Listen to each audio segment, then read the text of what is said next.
Labadiena. Šiandien vertybinių popierių rinkose vieningos krypties nebuvo. Azijos indeksams fiksavus teigiamus pokyčius Europo vis blaškėsi ir ieškojo krypties. Neigiamų emocijų įnešė skelbimas, kad Vokietijos ekonomika kitąmet lėtės 2,2%.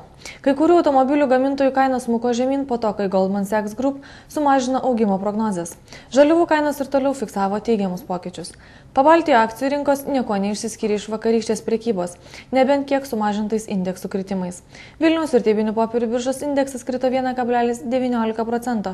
Šiandien prekyba buvo labai pasyvi, ko gero investuotojai atideda investicinius planus kitiems metams ir rūpinasi artėjančių švenčių reikalais.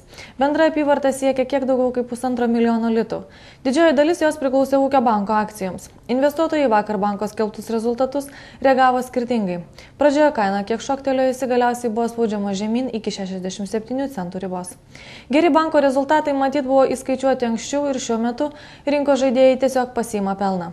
Didžiausių kainos kilimų šiandieną išsiskyrė Invaldos akcijos. Keletą dienų kylančią kainą sunku vienareikšmiškai paaiškinti. Galbūt investuotojai spekuliaciniais tikslais kelia kainą, kurios korekciją išvysime į jiems fiksuojant pelnus, arba tiesiog į šią poziciją grįžta susidomėjimas. Rygos vertybinių popierių birža krito menkai, vos 0,21%. Bendra apyvarta buvo panaši kaip ir vakar ir siekia 23 tūkstančius Latvijos lato. Be to, antrą prekybos sesiją iš eilės kiek aktyviau prekiaujama Liepajas Metalurgs akcijomis.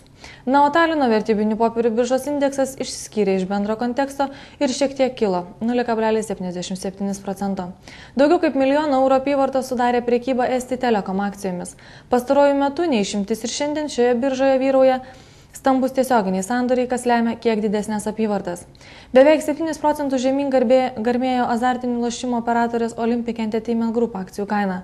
Jau nuo metų pradžios ši pozicija yra praradusi bemaž 89% vertės. Šiandieną naujienų tiek, viso geriausio.